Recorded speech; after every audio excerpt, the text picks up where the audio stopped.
Lama usulan kita kalau mau menyelesaikan konflik di Laut Cina Selatan sisi Indonesia, maka dalam catatan geografi Nusantara ada baiknya kita ubah dan kita tidak lagi menyebut nama Laut Cina Selatan. Laut ini diklaim oleh Tiongkok sebagai traditional fishing ground Cina sejak ribuan tahun yang lalu dan harus dihormati. Baca, negara yang tidak punya biji harus taat. Untuk itu, Coast Guard Cina patroli sampai Natuna. Nah, ini kalau yang paham dunia militer dan dunia pertahanan, sebenarnya ini penghinaan. Sekali lagi, kalau yang paham lo ya, kalau fans pejabat dan buzzer jangan harap paham. Dikira semua pejabat sekarang semuanya paham bernegara. Dengar cok, paham politik iya, paham bernegara itu lihat sikapnya. Kalau bosman ini bukan banyak tahu, tapi yang diketahuinya ya cuman itu-itu aja. Masih terus belajar. Gayanya aja Jawa Timuran, anco-ancoin orang. Balik ke topik. Apa maksud dari kalau paham dunia militer dan pertahanan dalam tanda petik? Mengawal laut itu Navy atau naval atau angkatan laut. Kalau penjaga pantai itu Coast Guard di bawah Navy, di bawah angkatan laut. Jadi Laut Cina Selatan, nelayan Tiongkok bukan dikawal Navy, tapi dikawal penjaga pantai, alias semua Laut Cina Selatan itu pantainya Tiongkok. Ini penghinaan. Kalau saya pemimpin sebuah negara, kalau angkatan lautnya yang kawal, ya boleh. Jadi Indonesia itu di Laut Cina Selatan, angkatan lautnya hanya berhadapan dengan Coast Guard-nya Cina. Lah nemen itu, nemen sekali. Pakai penjaga pantai juga dong bos, gimana sih?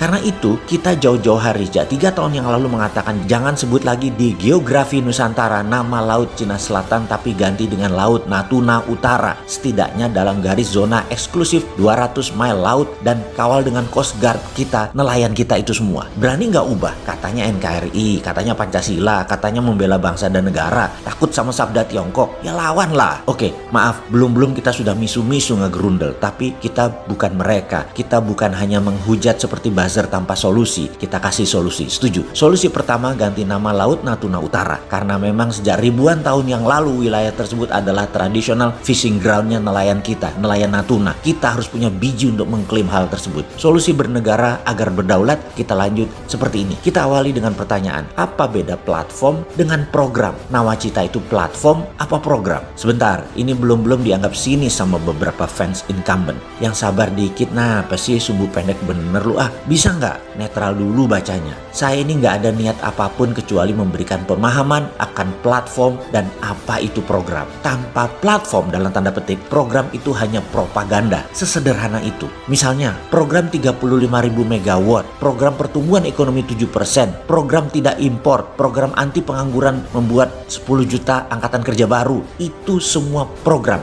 Sekarang platformnya apa? Mengapa bernegara harus punya platform? Karena ini berkali-kali kita tanya kepada pejabat. Yang kita tanya adalah mana platformnya? Kalau tidak ada seperti Nawacita saat ini, bukan platform jadinya, hanya program. 35.000 megawatt ditambah 5 tahun lagi juga nggak akan terrealisir. Pertumbuhan ekonomi nggak bakal 7%. Alasan perlambatan ekonomi dunia lah, karena COVID lah, silahkan dipakai deh. Toh fans Anda mayoritas, beruntunglah kau punya fans banyak. Si Sontoloyo ini hatersnya yang banyak. Oke, kita jelaskan sekarang. Untuk memahami platform harus memahami geoekonomi. Apa itu geoekonomi? Geo berasal dari kata geografi atau letak sebuah wilayah atau teritorial dalam peta bumi. Ekonomi ya dari ekonomi. Jadi kalau diartikan secara bersambung adalah geoekonomi adalah memanfaatkan semaksimum mungkin kekuatan geografi dalam menjalankan roda ekonomi dalam memperoleh keuntungan ekonomi. Kalau geopolitik adalah memanfaatkan kekuatan geografi wilayah kita untuk kepentingan bangsa dan negara dalam perpolitikan dunia. Di sini mulai terlihat secara kasat mata mengapa program gagal ketika tidak memahami geoekonomi dunia dan Indonesia tidak punya geostrategi.